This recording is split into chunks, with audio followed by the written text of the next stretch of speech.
volunteer feedback. Say that again? Yes, yeah.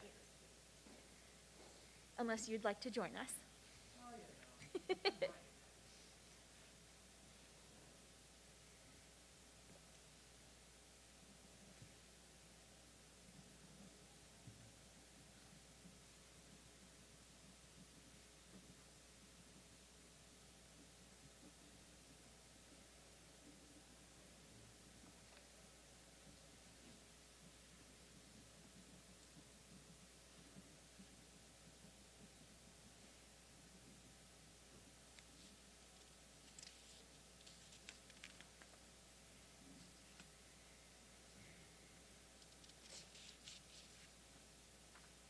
How's it going? Hi, Lexa. Beautiful. Yes. Perlo. Beeline Aiden.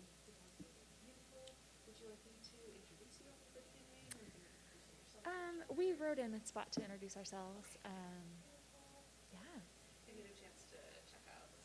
It should be, I assume it's the same one that I sent Terry, so I'm not worried.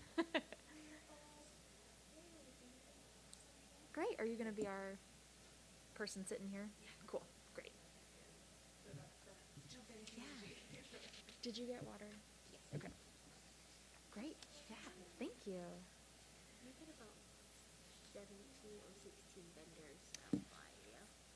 I would say we had a core group of 10 with an average of 8 each market.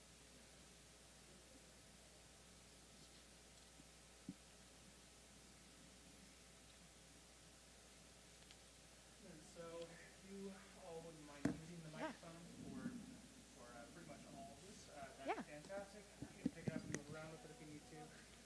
Test. Yeah. Great. Thank you. You know what I'm going to do? I'm going to take the sticker off so that Smart. it's open.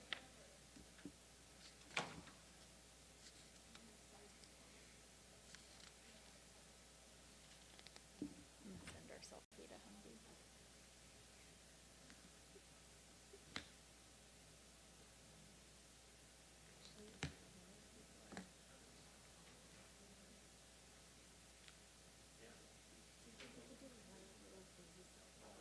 Hi. Hi. Oh, great. Seems to be going good. Do you have any videos in it? No, just pictures. Alright, We're low tech. very cool. Thank you. I'm going to do another selfie with that in the background. Love it.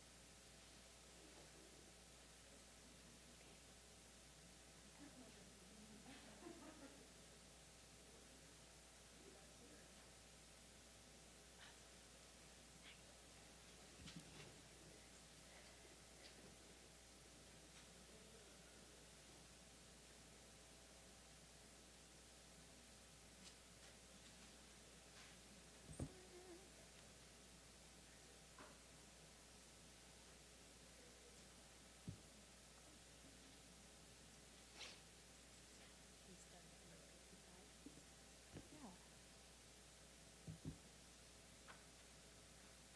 Is it Lexa? Would you mind telling us when it's time to start?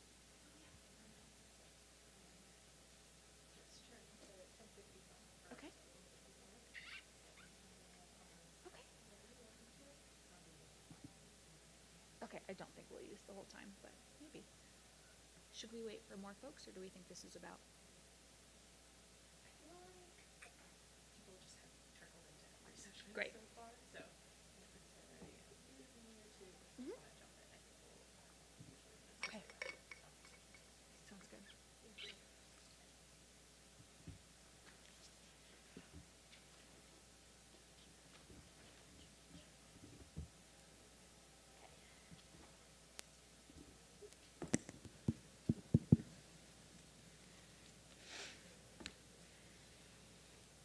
We can now take our mask down. How are you all doing? Thanks for coming. I'm gonna fix my lipstick after the mask. I guess we'll just dive in. Thank you all for being here and coming to our presentation. Can we do a quick introduction since we have time? Sure. Like with people. Yeah. Does everyone want to like say hi and introduce yourselves and like let us know why you're interested in the Delridge Farmers Market? Let's start over here. I'm Carrie. I run the food access list for Fulton Alliance, and I'm also on the board of the Delridge Grocery Co-op down the street from the farmers market. Cool. So excited to hear you guys. Thank you. Yes, I'm Flexa. I also work for Total Alliance. I coordinate our farm stand and CSA program. Cool. So I'm always interested in hearing other people's models and ideas for increasing food access and moving along in the market space. And more matter, I also work with Self Alliance. I met the restaurant manager director programming, and I'm also a Delaware resident, so I'm on the building. Hi, my name is Nick Rabinek. I'm a high school science teacher. I teach horticulture science and environmental science. And I feel like, first of all, farmers market is probably the best way for my students so they can get curriculum to get involved. And also, I live in Seattle and I'm interested in hearing what's going on with me.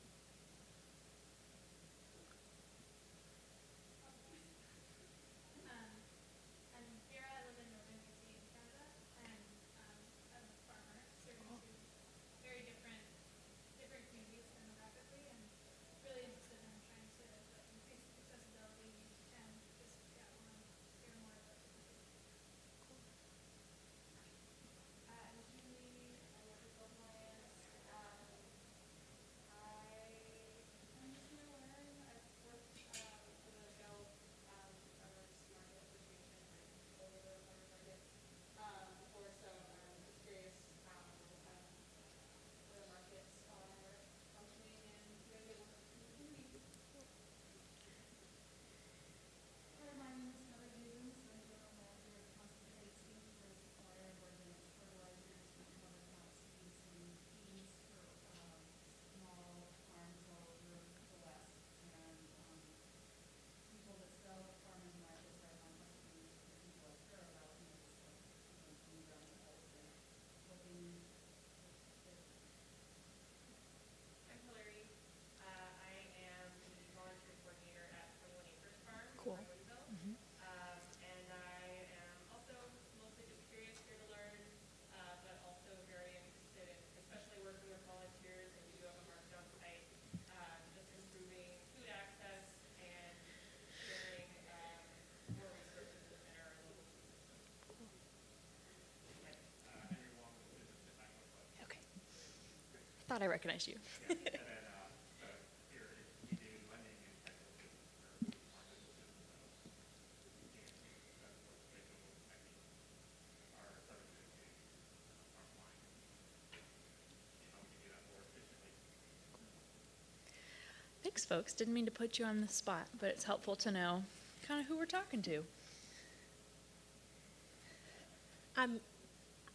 Before I introduce myself, I'm just wondering, the Delridge community, have you guys ever been to the farmers market? Or Okay.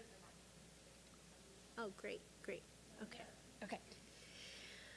Well, welcome. Thank you all for being here this Saturday afternoon, gorgeous afternoon. My name is Bilan. I am the Associate Director of African Community Housing and Development. I am also one of the co-founders of ACHD. That's our acronym. It was established about beginning of 2019, so we're only barely 3 years old. And however, I've been working in community for over a decade, doing very similar work. So my background is that I have my passion is education. So I have a master's in education, particularly in curriculum and instruction. I am East African. I was born in Somalia, and I've lived in the Seattle area for, oh goodness, since almost 20 years. And I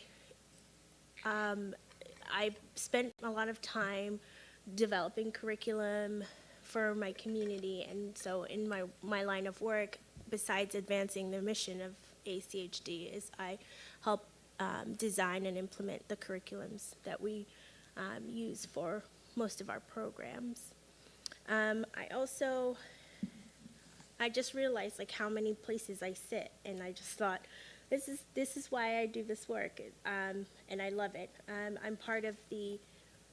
on the Community Advisory Board for the City of Seattle Sweetened Beverage Tax. I am also part of the King County Immigrant and Refugee Commission. I am also part of the King County Play Equity Coalition, as well as the People's Economy Lab Steering Committee. So I love to figure out ways to build wealth within our community, advocate for my immigrant refugee brothers and sisters, as well as make food, culturally relevant food, as accessible to our community as possible. And I'm Rachel Perlow. I'm the Director of Fund Development and Food Access at ACHD. That means that I do all of our fundraising, and was one of the folks who made this farmers market happen through our food access work. I have a background in arts administration, front of house work in restaurants, fiber arts, and event and wedding planning. I'm a graduate of UW. I was born in Seattle, but I grew up in LA and then came back up to go to UW. I'm the owner of Bad Weather Farm in North Seattle. We're a tiny little micro farm. And then I am a member of the Association of Fundraising Professionals, and I sit on the advisory board for the King Conservation District. So I just wanted to share a little bit about ACHD and what we do. We're a wraparound service agency in South King County. We're located in SeaTac. And our board is 100% representative of African diaspora community. And when I say diaspora, it's all descendants of Africa. And then our leadership team is made up of 100% Black women, or African diaspora women, and we provide education programs, housing supports, access to legal services, and food as well as food. And we also focus on economic development programs, including workforce development. Our executive director, Hamdi, kind of describes ACHD as the 7-Eleven, because you can stop in and get all of your needs met right away. And so we try to provide holistic wraparound services that meet all of the needs of the African diaspora, immigrant, and refugee community from cradle to old age. The majority of our programs fall under the pillars of housing and social services, with an emphasis on eviction prevention, food access and basic needs, education, economic development, and community development. I just wanted to also share that a lot of the program, we try to refer our participants in one particular program into other programs. So we will see how, folks who get housing assistance from us will also be able to access the fresh produce, or our seniors who have who participate in our senior exercise programs. They also benefit from our Delridge Farmers Market, which I'll explain in a little bit. So we're calling this presentation the Delridge Farmers Market, What We've Done and What We've Learned, because this has been one full year of this market. We've learned a lot. We don't have all the answers, but we wanted to just kind of come and talk to y'all about what we've done and what we've learned. I used to live in West Seattle by the Alaska Junction, and every Sunday I religiously go to the farmers market to get food and to be able to just see smiling faces and get my walk on. And I always dreamt, I always thought about how my community doesn't show up to that farmer's market as much, and maybe because that community is not, there's not a high population of immigrant refugee community there. But then I realized that a lot of the farmers markets that I go to neighboring is still lacking diversity.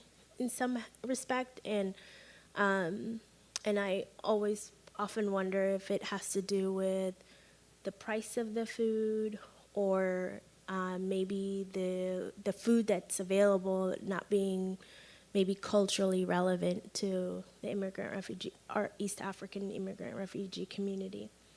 But I also was thinking of how do I bring more community members to come to farmers markets for a very long time.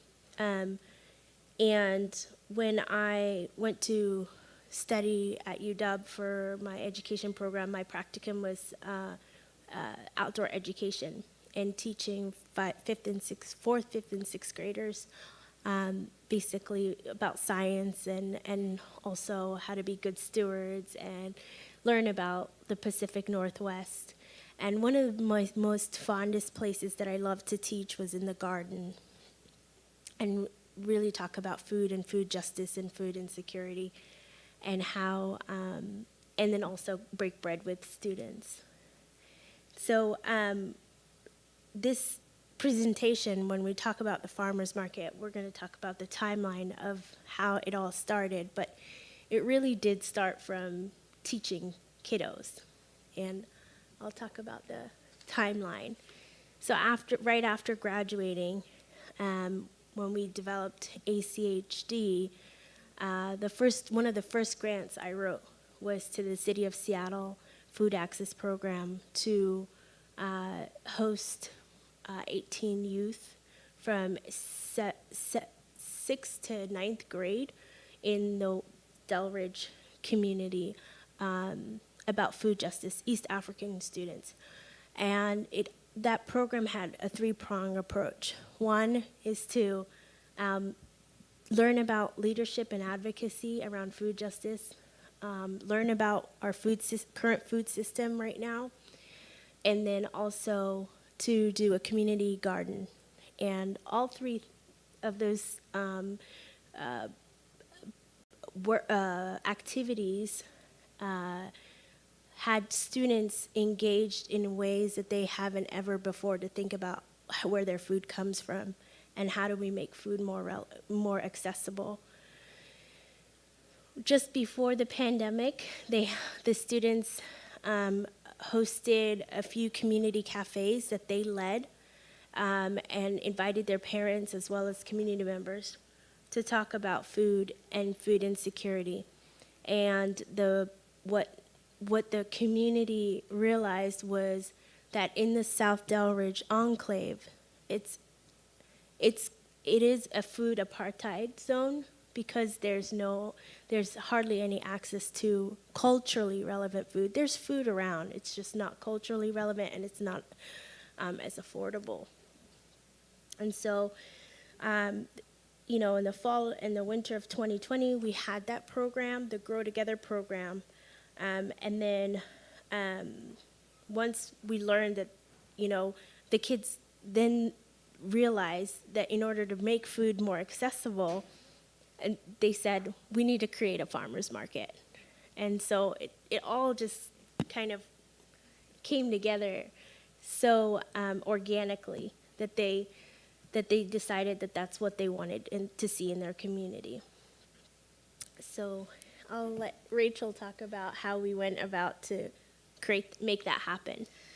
Yeah, so once we got kind of our mission from the youth, it became time to figure out the logistics of how we were going to do that, and a big part of logistics is always money.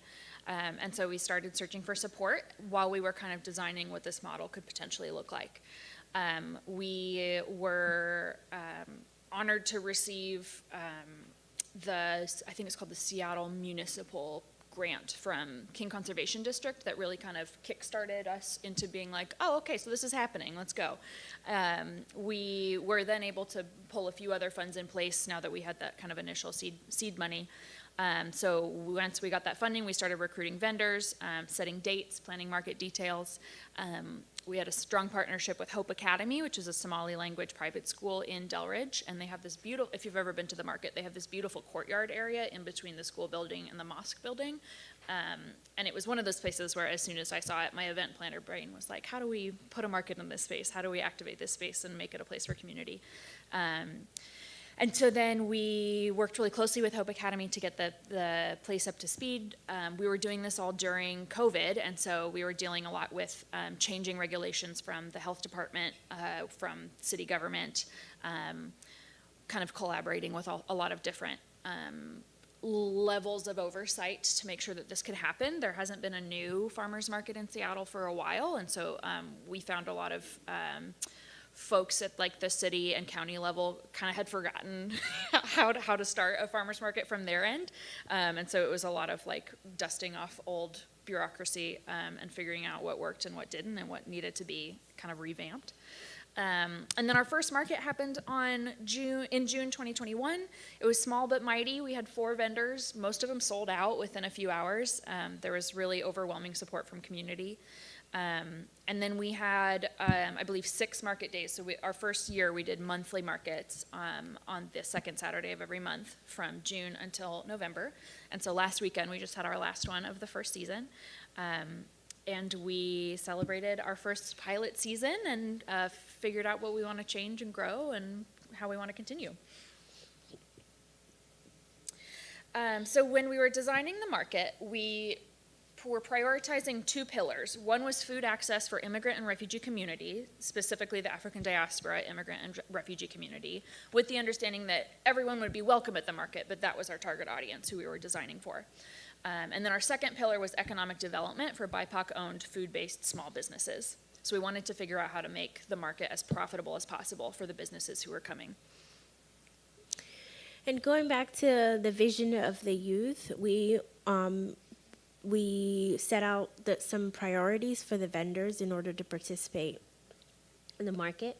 The vendors had to be providing culturally relevant food, and they have to be, and so what we ended up having is, I think 17 or so applicants of vendors apply, and Rachel had provided some technical support in also getting the licenses for some vendors to be able to participate. And we had a core group of 10 vendors that participated in the market throughout the season, and we always had about 8 coming to each market. And then the wonderful part about our vendors is they are all multilingual, so we had about 10 different languages spoken amongst the market vendors. We also built a lot of programmatic portions of the market around food access, kind of coming at it from a bunch of different angles because we know that food insecurity looks different for everybody. We provided free grab-and-go pre-packed bags of produce. It was usually from Alvarez Farms. We would put in a big bulk order the day before, and then the morning of, volunteers would divvy it up into individual bags. And then we'd just put those out on a table, and anyone who wanted one could take one. We know that there's a very real stigma around poverty and around food insecurity, and so we wanted to create a system where people could take free produce without having to out themselves as poor, because if everyone is taking it, then the access is there for everyone. We also utilized all of the public food access programs we could, like SNAP EBT, SNAP Market Match, Fresh Bucks, FMNP checks, and then we created our own voucher program, leveraging some food access, food distribution dollars from another funding source so that we had the flexibility to serve folks who weren't yet enrolled in public access programs or didn't have access to enrollment in those programs. So it gave us a lot of flexibility to be able to allow folks to have access to any of the food. And we also had case managers on site all of the time, making sure that people, if they wanted to get enrolled in those food access programs, that they had in-language support to be able to do that. We also gave $5 to every kid who came to the market, which was a really fun way to get them involved in their families' shopping patterns, to get them trying new things, to really empower them to be decision makers on food. And it also served as this really incredible engagement strategy that we were not anticipating, but we were hearing stories of parents who were woken up at like 7 a.m. by their kids the morning of the market, being like, we gotta go to the market, it's market day. And so there became this like kid mafia that was there every single time, just kind of running the market. It was really cool. Lastly, a huge part of our market model was leveraging those food distribution dollars to purchase any and all leftover produce at the market at the end of the day and distribute that produce out to elders in the community and folks who weren't able to access the market. And so that gave guaranteed sales to our farmers. When they came, they knew that they were going to sell out whatever they brought. And it also made sure that folks who had transportation barriers or mobility barriers and were able to make it to the market are still getting access to that free, culturally relevant, fresh produce. Yeah, and so for our goal was to make the farmers market a low barrier for entry for our vendors and for them to be able to, so we can maximize vendor participation as well as maximize their profits. So we had no stall fees, and then we also we provided any equipment that folks needed. If it was tents, a host of equipment actually, and then we had an amazing team of volunteers that just came every market and would help set up and break down. We provided technical assistance. Like I said, Rachel was supportive in getting the licenses that folks needed to be able to operate. We purchased all of their produce at full price, and our case management, there were case managers on site to support vendors, and we tried to be as flexible as possible to vendors, and I think there's a lot of work that Rachel and Ased, who's not here with us today, he's on vacation, Ased, our program market manager as well, they've done so much to support the vendors in order for them to be able to be there. So here's just some numbers if we want to get into the nitty gritty. Some of our vendors were still figuring out their point of sale systems and their kind of accounting systems. So a lot of these sales numbers are a little squishy, but these are kind of our best estimates. We also forgot to count attendance, and so attendance numbers are a little squishy as well. That's a lesson learned. But we estimate about 300 people came to each market. We had 6 market days, 1 per month. We had about 10 core vendors, and we averaged 8 vendors per market. We also had COVID vaccine pop-up clinics at all but one of the markets. The last one we had was a pediatric pop-up clinic. And then we also provided free tabling opportunities for community nonprofits. So we had like Seattle Public Libraries come, we had Department of Transportation come and talk about access to public transit. So a space for community connection to be happening as well.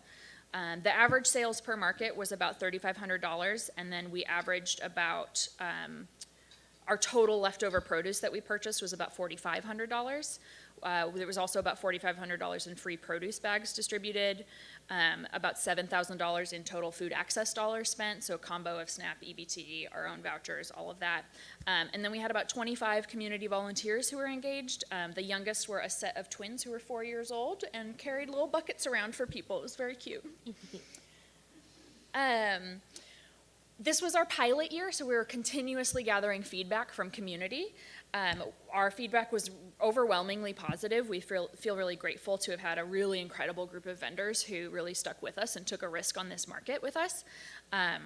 Their experience was really important. It was very, very important to us that they had a good time and that they felt like they were making a difference because their food is really important to people. So here's a few quotes from our feedback survey. A lot of the feedback we got was that guaranteed sales at the end of the day was a really big game changer for folks, and it made it possible for them to justify the time and the labor that goes into selling at a farmer's market. And it also eliminates food waste, which is really important. Folks also really appreciated the volunteer help, our food access programs, and then we provided traditional Somali breakfast for our staff and volunteers at every market, and that was definitely a favorite of some folks. Yeah, I think a lot of the volunteers came for the breakfast. Lots of chai tea and so with our community feedback, we wanted to make sure that we were always being informed by what the community thought. And so we had this whiteboard where community members could just share what produce or products that they would like to see at the market. And so some of the things that we heard folks share on the whiteboard is that they would like to see some halal meat at some point, some spices like hawachi, which is normally used in East African and also I think Indian cultures, arts and crafts, increasing the market to become as frequent as weekly. Beans, more kids games. Kids love to write on the whiteboard. And also Mindasi. And then we were really lucky to have this really beautiful, dedicated group of volunteers, some of whom came every single market. And it was not glamorous work. A lot of it was just manual labor. And they all became very good at setting up pop-up tents and unfolding tables and running around, putting things in place. We got most of them lived in the area, and so we got a lot of really good neighborhood involvement and community involvement that way. We learned that we need to engage a little bit more and make it so that there's a lot of folks volunteer for the community, and so figuring out ways to foster volunteer community building as much as possible is something I'd like to see us do more of next year. And there was just a lot of really good feedback that we got about how it builds community in the neighborhood, how it helps with food access in the neighborhood. We're very grateful for them. Absolutely. So some things that we learned. We learned that once a month is just not enough for food access. People need access to produce more often than once a month. It's really hard to remember dates when you're only remembering one day a month. And it's not sustainable for our vendors to only be selling once a month. They needed more frequent access to a market.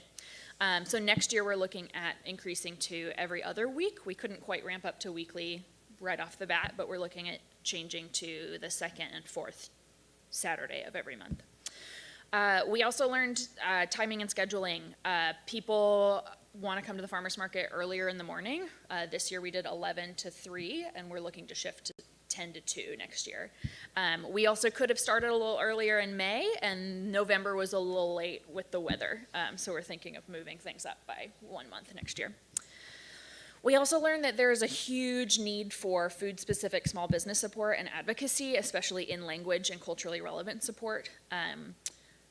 Bureaucratic systems like the WSDA are intimidating to fluent English speakers, and so for folks that are not fluent English speakers or for folks who don't read and write super well in English, super intimidating, not intuitive, and the need for someone to serve as an advocate as they help navigate those systems and to help follow up with government entities and kind of be a bother a little bit and pester people to make sure that licenses were moving accordingly.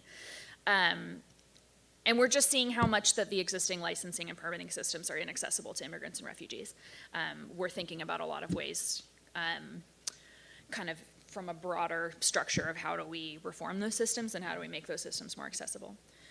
And then the other thing we learned is that post-market distribution of food takes a lot of infrastructure, and it takes a lot of work to get food into people's hands if they are not coming to the market. We saw a lot of really positive response from the community about that program, but it also took a pretty big toll on our staff time and effort on our end. And so we're learning how to lean on food access partnerships with groups like the White Center Food Bank, and lean on community wisdom. We know that if one person is getting food, they have 3 neighbors they know of who are food insecure, and they're willing to take that food to those folks. And so building community webs of distribution is a really key way that we learn to reduce our staff time and increase our impact on community food access. So some of the successes and celebrations that we found was that creating a low barrier for entry was extremely important for BIPOC vendors. Some of the businesses that participated, this was their first time entering into a farmer's market, and so they found this extremely helpful. And hopefully they can build their capacity and economic mobility, and also maybe even be able to participate in other farmers markets due to the support that we were able to give them. Financial predictability,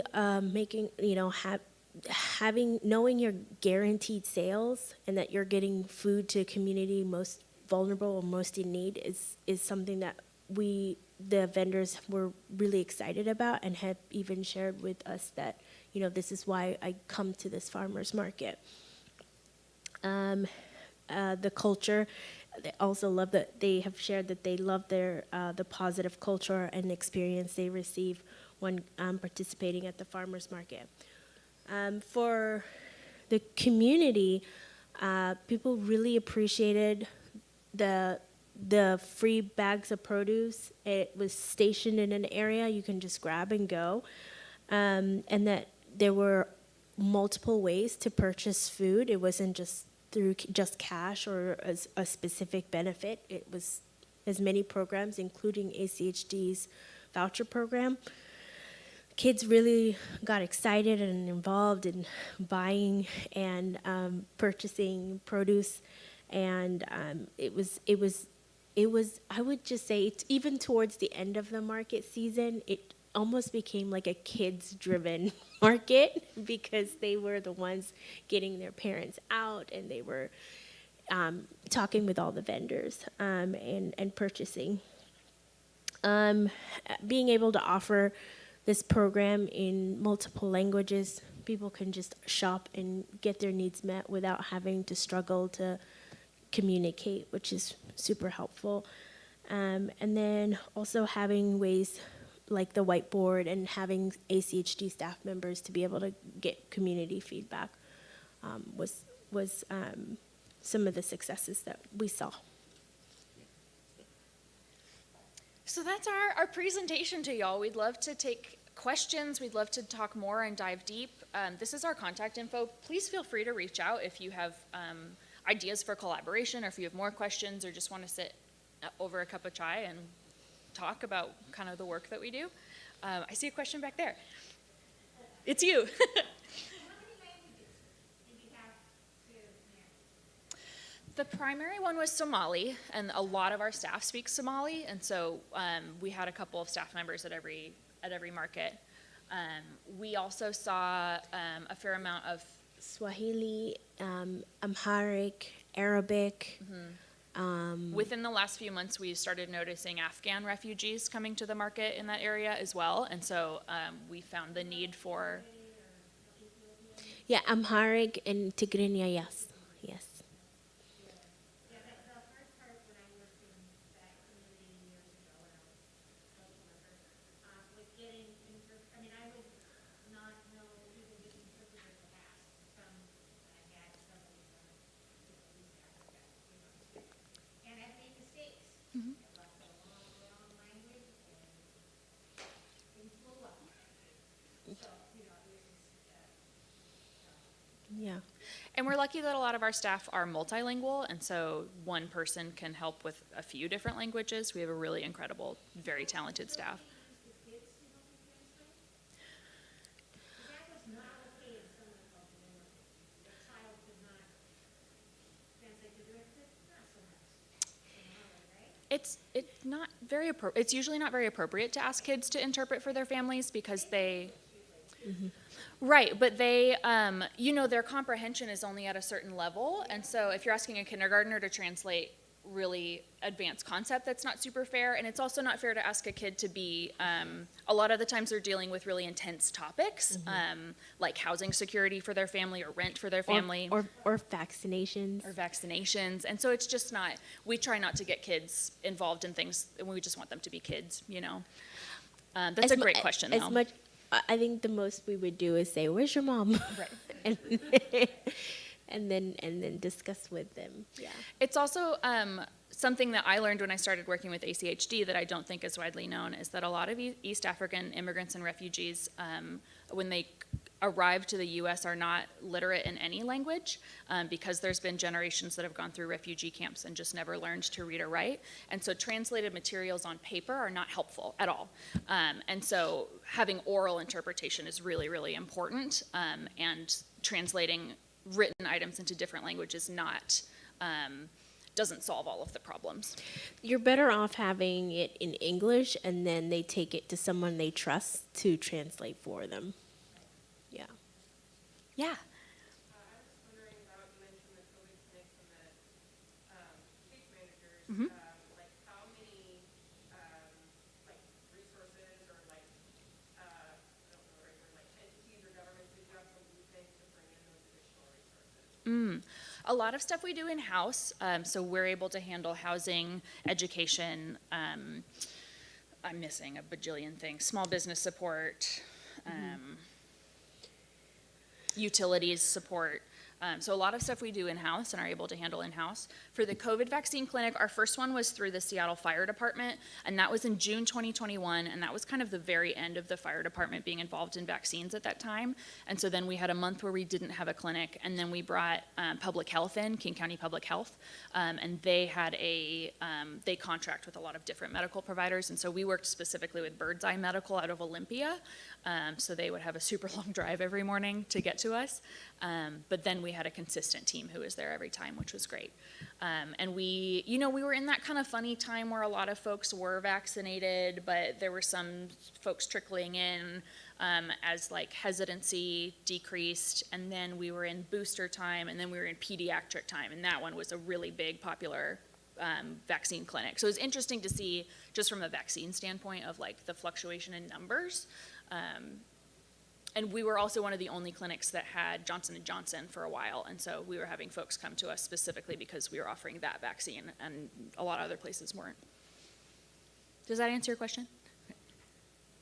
Yeah. If you could speak a little bit to your vendor recruitment and what community partners you kind of leaned on to help with that? Yeah, totally. ACHD had run an economic development cohort a few years ago, and I know Jalissa was involved in that. Were there any other ones, or was it just Jalissa? Just Jalissa. So Chef Jalissa, we connected with through that.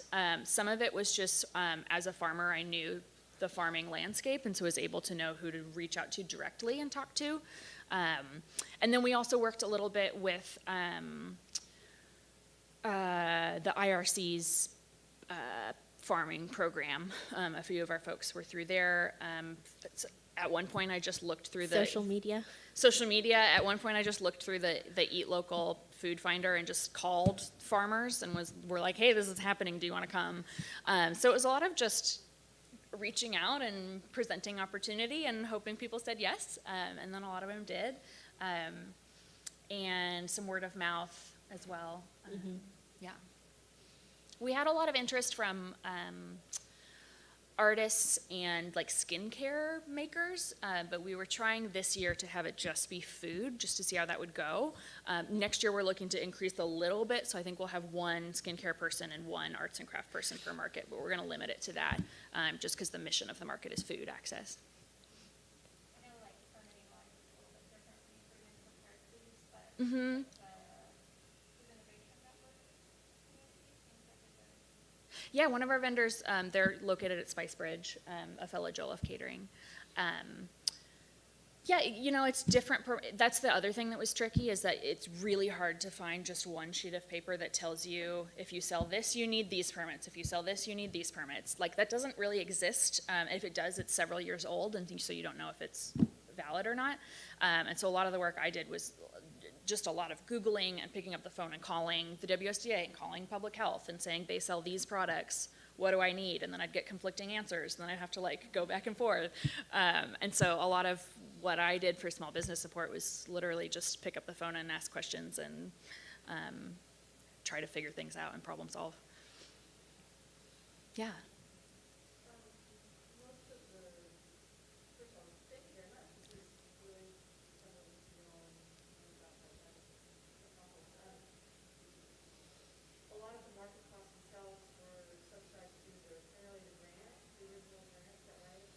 This is what made it possible for them Exactly. to participate and know that they would be able to sell everything, so it would be for this. Mm-hmm. Going forward, is there a model where you're not entirely relying on this, or do you expect that this is going to be the model? So a lot of the upfront costs we were able to tackle through that grant, so like the equipment, some structural upgrade, not structural, but like upgrades to the kitchen space in the building, and a lot of the initial like marketing materials and like staff time costs were covered by that grant. We know that there will always be public money available for food assistance, and because of the work we do as a larger organization, we always are tapped into those resources. And so part of this work is pairing those models together of food assistance dollars and the farmers market in a way that I think will actually be sustainable moving forwards.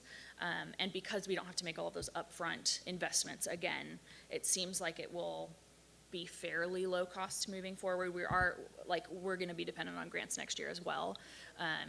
But we're also exploring some ways of like potentially adding on like an admin like percentage of sales for folks who aren't using food access programs, or we're trying to figure out ways, because we know we'll always need a market manager on staff, and so figuring out how to pay for that.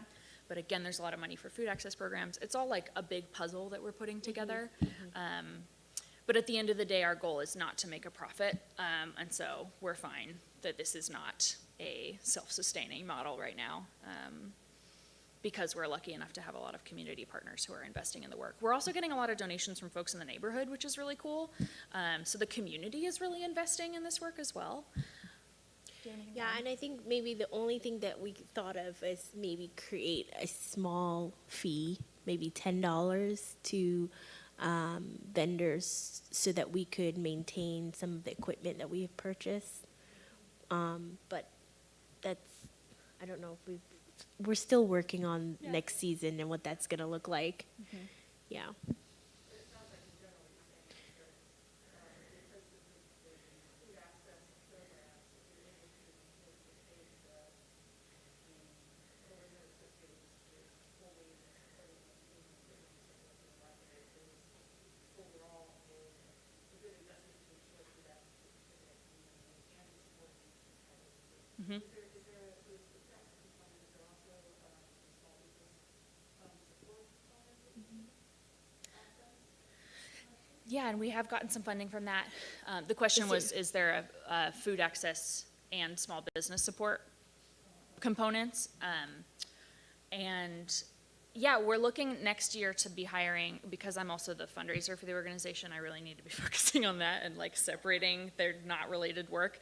And so we're looking to hire a full-time farmers market manager who will also serve as the food access and maybe the small business support manager for the organization as well. And so we're looking to be able to pull from a lot of different funding sources to support that position, because they'll be doing a lot of different things related to food access. What else, y'all? You mentioned the library and a couple of other, orgs that popped up, or, did tabling. What were some connections or community groups that, I don't know, maybe you were surprised were so well received, or a lot of good stuff came out of those relationships? I'd love to hear about those partnerships. One that comes to mind is Sound Transit. Is it Sound Transit or Department of Transportation? I think it was Department of Transit. Transportation and Sound Transit seemed to be working together. Yeah, so their community liaison person is just a hoot. He is in love with the market and just lights up every time he comes. So he's always engaged with the community. And he's like, I don't like sitting in the desk. I like being with people and community. And one of the things that I appreciated about them is that they brought a whole range of ways to interact with both kids and adults around the West Seattle Bridge and transportation and what that would look like. I never actually listened to the whole thing because we were busy, but he drew a crowd. And he's a member of the Somali community as well, so he was able to engage in a lot of different languages. Yeah, and so I think that was really helpful for folks to be able to know, like, what's the future of our transit system, especially in the Delridge enclave. City Fruit was one of our vendors, and yeah. so they were none of the I think we had one vendor who had blueberries once, but for the rest of the markets, it was just vegetables. And so having City Fruit there to distribute free fruit was really cool, and it was a cool way also to get communities that are fairly new to the neighborhood engaging with like the natural world around them and learning about the fruit trees in the area. And one of the things I remember,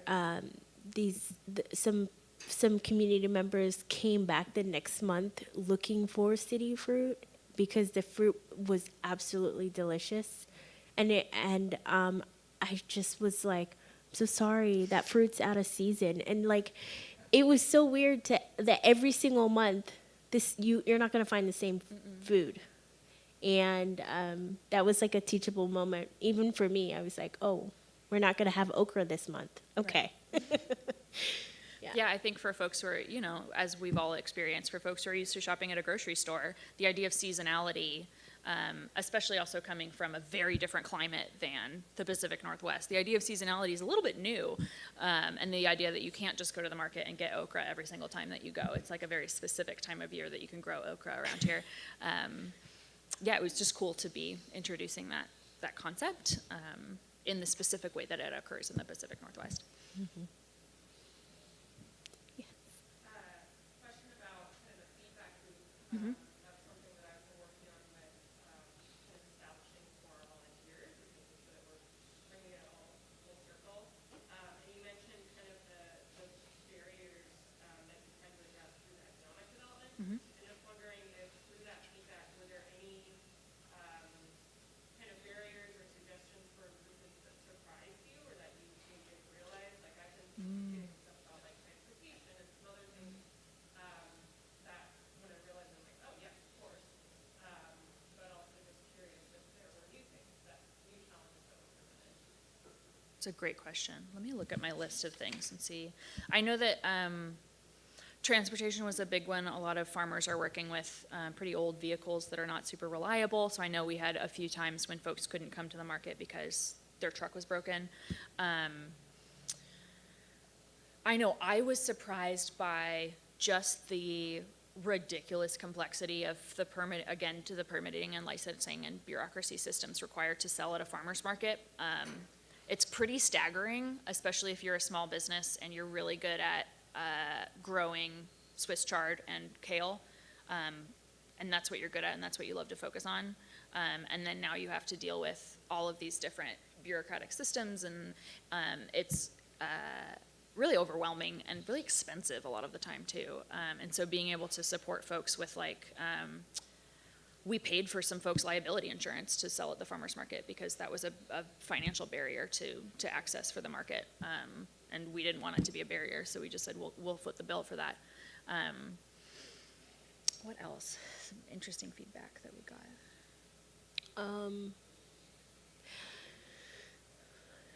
There's one thing that we didn't really touch on. It's not as much, it doesn't really answer your question, but it's something that I'm grateful for, is the support we received from Hope Academy, because we wouldn't have been able to store any of the supplies had it not been for them. And then also having security was really helpful, just so that folks felt safe and folks could shop. And we definitely supported them. I think we paid them for a rental fee, and but having access to water and toilets, or what honey buckets? What are they called? We tried porta potties for a while. They kept getting broken into and destroyed. So then we nixed that. That was the thing we learned, and so then we started using Hope Academy's indoor bathrooms. So I think I was just gonna say, like, we couldn't have done this without having a site. Like, it couldn't have been on the street. Like, I still wonder how West Seattle Farmers Market operates with. That was a blessing too, is that we were on private property, and so that was a level of bureaucracy we didn't have to go through. We didn't have to talk to the Department of Transportation about shutting down a street, because it was private property. If we had anyone coming in who wouldn't wear a mask, we could just kick them out, because it's private property. A lot of the rules that apply to farmers markets that happen on public land don't apply when it's on private land. So that was nice. And it was nice because Hope Academy has such deep connections in the neighborhood, and they're a trusted place and a trusted site for a lot of the community. So, Yeah. what else? Anything that we covered that you want us to dive deeper into? Yeah. I am interested in the farming part. You were in most of the farms. How far away? Where were they? They're all King County farms. A few from Woodinville.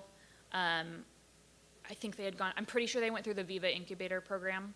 And then a few in Kent. And then, yeah, I think those were the two main cities. No, you're good. That was kind of related to my other question as well, is that have you faced any challenges with sourcing the really relevant foods that you're looking for, and potentially some of them not being able to be grown in the Northwest? Absolutely. We heard a lot of requests for things like bananas and mangoes, and can't grow that here. Luckily, a lot of the vendors were of the same ethnic background as the community members, so even if they did sell something that was, like, it wasn't a banana, but it was still something very familiar to the community. And they could talk about, yeah, this isn't what you're used to, but I know what dish you're trying to make, and I can talk to you about how to incorporate this into that dish. Yeah, there was a lot of educational pieces in when you're shopping with, and where the vendor and the community member are, like, sharing ideas on how to cook with, kale or something. Yeah. And we also, we kind of ended up expanding our market audience to any immigrants and refugees at a certain point. Sariwa Farms was one of our vendors, and she grows these incredible, beautiful Filipino diaspora veggies, and so she had a lot of folks from the Filipino community coming specifically for her because she grows things like bitter melon and long bean and kabocha. And so it became this really beautiful, diverse gathering of folks who are all able to find things that they're having trouble finding elsewhere. I also just want to shout out, I just remembered, I want to shout out to all of the other King County farmers market managers. They all really embraced this new market, and they were all incredibly helpful as I was trying to figure out how to start a farmers market from scratch and, like, learn from past mistakes that other folks had made. They were so willing to provide that knowledge and wisdom to me so that I wouldn't make the same mistakes, and so that I had a heads up about problems I should expect. They told me who to talk to at public health to get my questions answered. They invited me into meetings that they were having every month. Just an incredibly welcoming, beautiful community of people who just want to see each other succeed in a really incredible way. So I felt super grateful for that.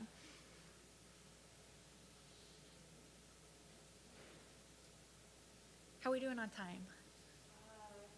Yeah, and the session ends in 10 minutes. Okay. So, well, as we wind down, remind folks to fill out session and evaluation Cool. forms. But of course, if you have more questions or want to talk more with our presenters, feel free to do that. And thank everybody for your time, your engagement. Yeah. A round of applause for our